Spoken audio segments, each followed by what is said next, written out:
Welcome to a new daily top Askreddit video. Today's topic: what's your best childhood memory? Why? Watching my stepdad call the principal of my school in 4th grade out on his bullshit right in front of me because it was the first time I had a father figure in my life who cared enough about me to stand up for me. Remember what he called out?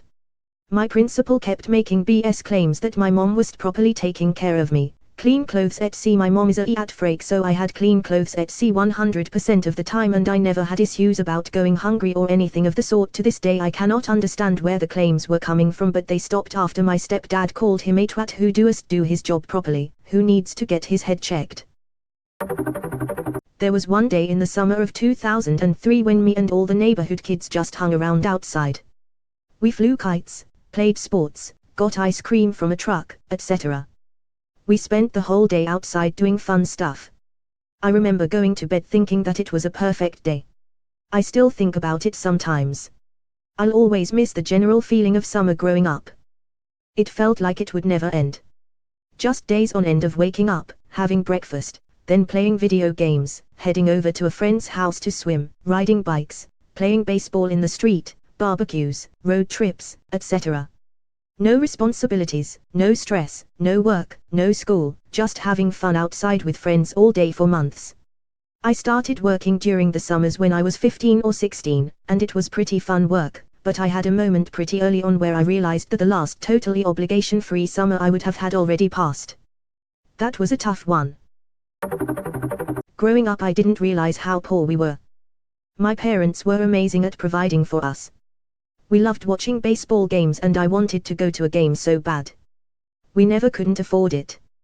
To make up for it, while we were at school, my mom made up tickets to that night's game and money for us to spend. When we got home she had set up chairs in front of the TV and numbered them.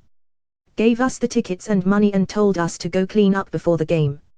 Come game time we lined up at the doorway. My dad took our tickets and told us how to get to our seats. After the game started my parents went to the kitchen and had a tray of hot dogs, candy and soda. Hot dogs. Get your hot dogs.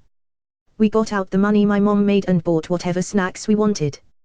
Best baseball game I've ever been to. Edit, spelling.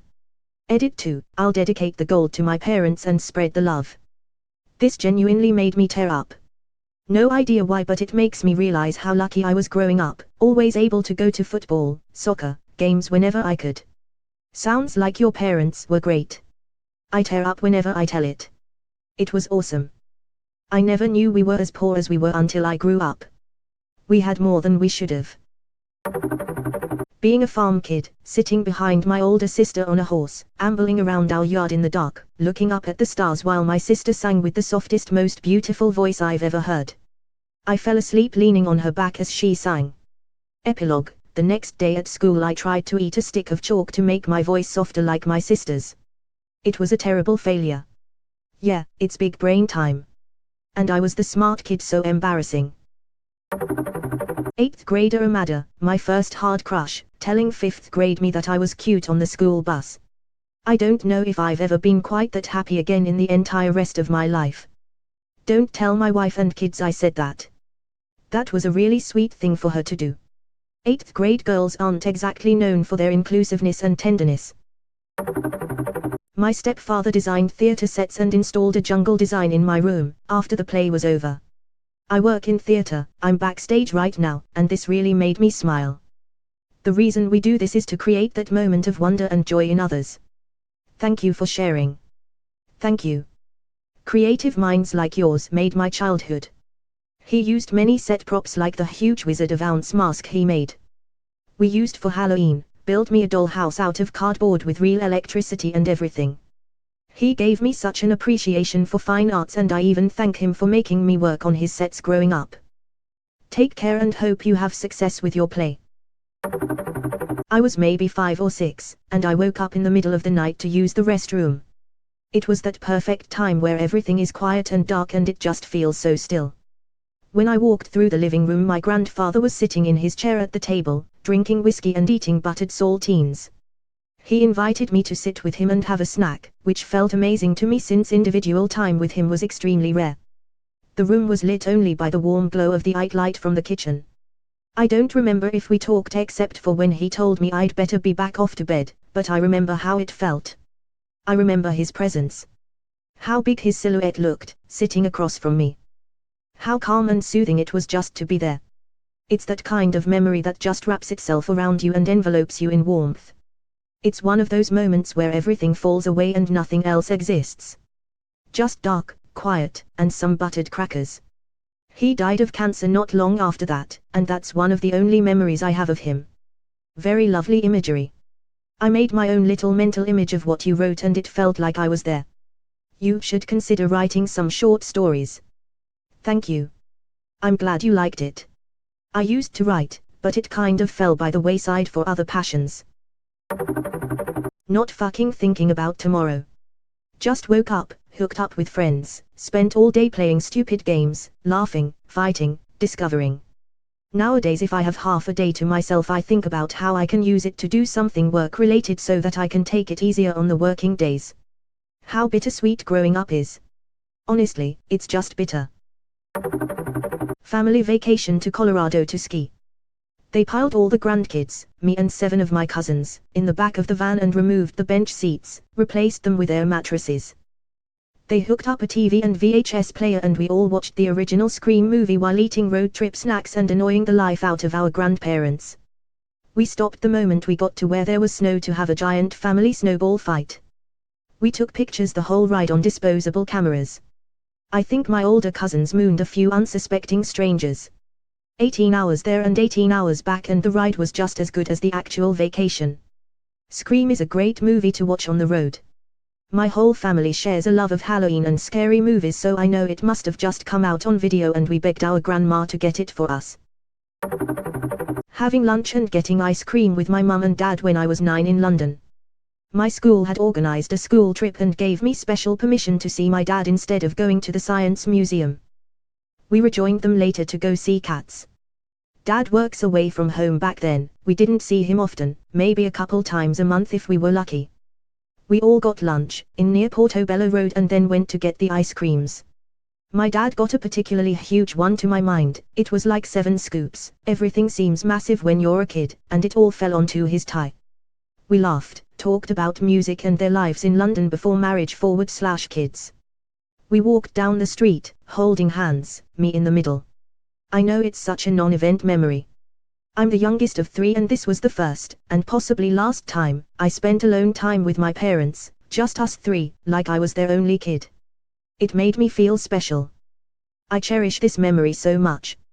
It was cool of that school to let you go see your dad.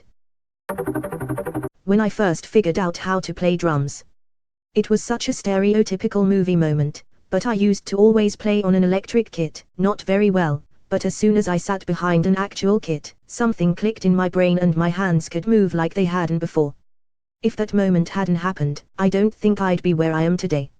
I'm envisioning your eyes growing huge and a golden glow coming out from the drum set, like the case in Pulp Fiction. My mind went straight to the movie Whiplash. J.K. Simmons didn't happen to be your instructor, did he? /u/Mokihat 999. My parents' house had a huge prairie field beyond its backyard. There was a lot of wildlife, giant ponds, and tiny forests scattered throughout a giant plain. As an introverted child I remember going on so many adventures here until the sun came down. One particular moment that sticks with me was sitting on my fence, overlooking the fields watching the sunset with my dog after a long day of playing. It's not a particularly eventful moment, but I remember thinking that moment was perfect. As a kid that grew up reading Calvin and Hobbes, I feel so fortunate I got to grow up in the area I did. It was like I was living the life of my favorite comic. Let's go exploring. Sitting in the fields watching the sunset with my old doggo was the best. I fucking miss those days. Kinda sad, but before my brother committed suicide, he and I spent a whole day playing with Lego and building cool things. It really impacted me positively.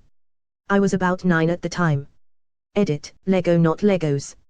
I lost my brother when I was 8 and one of my clearest specific memories from those early years is laying on his bed with him, arm around me, looking through a I Spy treasure hunt book together.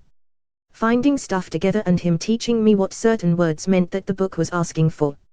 I don't remember him as well as I'd like, but I know he loved me. So sorry for your loss, that's a nice memory. I'm sorry for yours as well, he sounds like he was a good brother. I'm sorry for your loss. I'm glad he gave you such a special memory. Thanks. When I was 10 years old, my parents made help out back to clear out the weeds that had taken over our backyard. It was going to take a while because how crazy it was, but I was taking even longer to help because I was so distracted by the cute puppy our next door neighbor had. I found out that his parents were going to take him back to the shelter because their son wasn't taking good care of him like he promised. They offered to sell him to me for $20 and I had that saved up, so I went back and forth begging my parents if we could get him.